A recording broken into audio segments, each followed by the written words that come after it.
मामू घर जीवा तुमको भल लगे ना भल लगे सेमती चिंटू मध्य मामू घर को दिने गला मामू घरे तार केवल आई थांती किए थांती आई थांती आउ केही न थांती तो आई तो एकुटिया रहु थांती ना तेणु आई को पाखरे आउ गोटे तांकर अति पोषा अति निजर रिमझिम नामक गोटे छेली थाए किए थाए छेली छेली को भारी खुशी रे भारी सरागरे से पाली थान केही ता आई पाखरे नांती तो चिंटू जेते बेले गला तो छेली की देखि के से भी भारी खुशी हो गला छेली सहित से भी खेलिला आउ दिने चिंटू तो गांव को जाई छी ना गां रे गाधेइबा तो ताको भारी भल लागे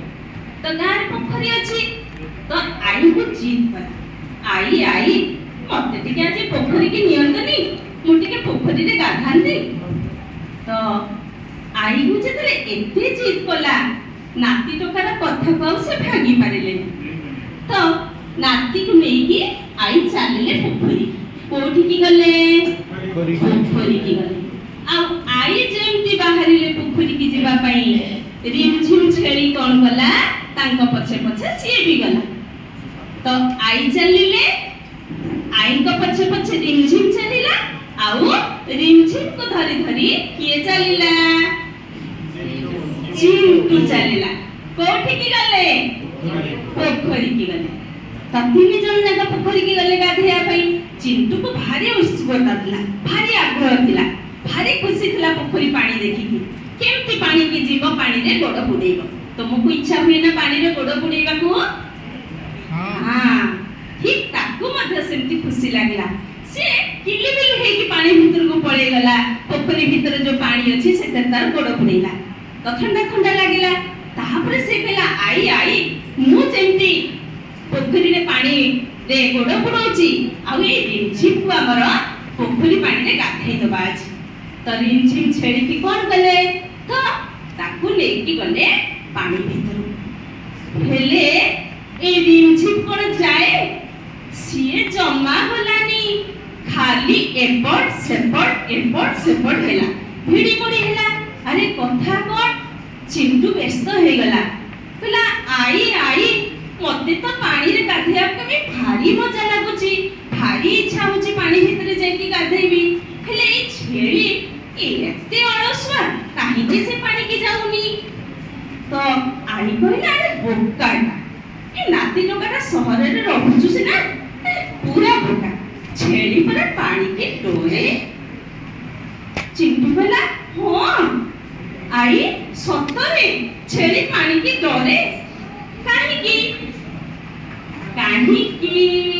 किए कहि परिबो छेड़ी डरे पानी काहे की डरे जानिबा ना आजी मु तुम मान को सेही विषय रे कहबी छेड़ी पानी की काहे की डरे सुनिबा तो मोर सुंदर चित्र आनी छी से चित्रटा मु आजी मो मोबाइल रे आनी छी देखिबा चित्रटा देखिबा तो देखा जाउची तो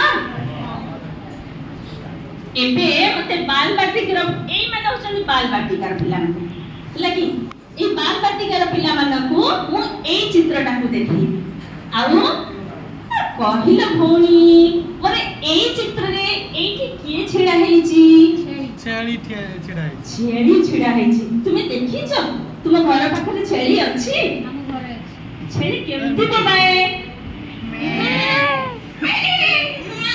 अरे बढ़िया होची तो तापरे छेड़ी तळु को आउ की अछि माछ पहरुची पानी रो अरे माछ तो पानी रे केमती देउची फप ना माछ माने कोठी अछंती पानी भीतर अछंती कोन देखुछंती मते कहबा माछटा कोठी अछि पानी भीतर अछि ना पानी भीतर अछि तो एई भली भाबरे आमे बाटिकार पिला मानकु चित्र देखै कि से माने शब्द कहंतु जहा କିଛି କୁହନ୍ତୁ, କିଛି ତାଙ୍କର କହିବାର ଅଭ୍ୟାସ, କଥନ ଶକ୍ତିର ବିକାଶ, ଏଇଟା ହଉଛି ବାଲବାଟିକା ପାଇଁ। ସେଇ ସମୟରେ ଆମର ତ ଏମାନେ ବି ଚିତ୍ର ଦେଖୁଥିବେ, ପ୍ରଥମ ଶ୍ରେଣୀ ପିଲାମାନେ। ପ୍ରଥମ ଶ୍ରେଣୀ ପିଲାଙ୍କୁ ଦେଖେଇକି ଏଇ ଚିତ୍ରରେ କଣ କଣ ଦେଖୁଛ ଜଣ ଜଣ କରିକି ପଚାରିବା। ତ ସେମାନେ ଖଣ୍ଡ ବାକ୍ୟ କହିପାରନ୍ତି, ପୁରା ବାକ୍ୟ ବି କହିପାରନ୍ତି, କିନ୍ତୁ କିଛି କହିବେ, ଚିତ୍ରଟାକୁ ଦେଖିକି କିଛି କହିବେ। ତ ପ୍ରଥମ ଶ୍ରେଣୀର ଭାଇ ଭଉଣୀ ମାନେ ମୋ ପାଖରେ ଅଛନ୍ତି। ତ କିଏ କିଏ ଅଛନ୍ତି ଏଠି କୁହନ୍ତୁ? ଛେଳିଟିଏ ଅଛି ନା, ମାଛ ମାନେ ଅଛନ୍ତି, ଆଉ କିଏ ଅଛନ୍ତି? କାଇଁ ଝରଣା ମ, ଏଟା ତ ପୋଖରୀଟା ଓ ନଦୀଟା। ଓହୋ, ଆଉ କଣ ଦେଖୁଛନ୍ତି? ପାଣି ପାଖକୁ ଆସୁଛି। ହଁ, ଭଲ ହେଲା। ଦେଖିବ ଦ୍ୱିତୀୟ ଶ୍ରେଣୀ ଭାଇ ଭଉଣୀ ମାନେ, এই চিত্র ভাল লাগুଛି? ভাল ଲାଗୁଛି? ହଁ, ଆଉ ଏଇଟା ଏଇ ଛେଳିଟା କୋଉଠି ଛିଡା ହେଇଛି ମ? ଝରଣା। କାଇଁ ଝରଣା? ଏଇ ଝରଣା ଏଇଠି। ଆରେ ଆରେ, ଭଲ ଦେଖିଛନ୍ତି। ଆଉ ଏଇଟା କଣ ଅଛି? ଏଇଠି କଣ ଅଛି? ମତେ ଗୋଟେ ବାକ୍ୟ କୁହ, ପୁରା ବାକ୍ୟରେ କୁହ। ମାଛ ମାନେ ଏଠି କଣ କରୁଛନ୍ତି? ଆଣ କରିଛନ୍ତି ନା। ଆଉ ଏଠି କଣ ଅଛି? ଛେଳିଟି ପାହାଡ ପାଖରେ ଛିଡା ହେଇଛି। ତ ଏଇଭଳି ଭାବରେ ସେମାନେ ଖଣ୍ଡ ବାକ୍ୟ ହଉ ବା ବାକ୍ୟ ମଧ୍ୟ କହିବେ।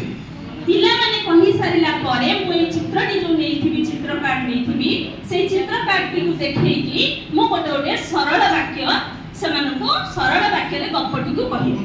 ଗପଟି ଶୁଣି ସାରିଲା ପରେ ସେମାନଙ୍କୁ ତାରି ଭିତରୁ ପିଲାମାନଙ୍କୁ କିଛି କିଛି ଛୋଟ ଛୋଟ ପ୍ରଶ୍ନ ମୁଁ ପଚାରିବି। ତ ଏତିକି ମୋର ଛୋଟ ଛୋଟ ପାଟିକା ମାନଙ୍କୁ ମଧ୍ୟ ପ୍ରଥମ ଦ୍ୱିତୀୟ ସେମାନେ ଯୋଉ ଆଧାରରେ ଯୋଉ ଶ୍ରେଣୀର ପିଲାମାନେ ଅଛନ୍ତି ସେଇ ଆଧାରର ପ୍ରଶ୍ନ ପଚାରିକି ମୁଁ ଏଠି କ୍ଲାସକୁ ସମାପ୍ତ କରିବି। ଆଉ ତାଙ୍କୁ ଆଗାମୀ ଦିନ ପାଇଁ କହିବି ଯେ ମତେ ମଧ୍ୟ ଏଇଭଳିଆ ଛେଳି ବିଷୟରେ ହଉ, ମାଛ ବିଷୟରେ ହଉ, କି ତୁମେ ଯୋଉ ଜୀବଜନ୍ତୁକୁ ଭଲ ପାଅ ସେଇ ଜୀବଜନ୍ତୁ ବିଷୟରେ ମତେ ଗୋଟିଏ ଗୋଟିଏ ଗପ ଖାଲି କହିବ। ଏଇଟା ମୋର ଗୃହ କାର୍ଯ୍ୟ ରହିବ। ସମସ୍ତଙ୍କୁ ବହୁତ ଧନ୍ୟବାଦ।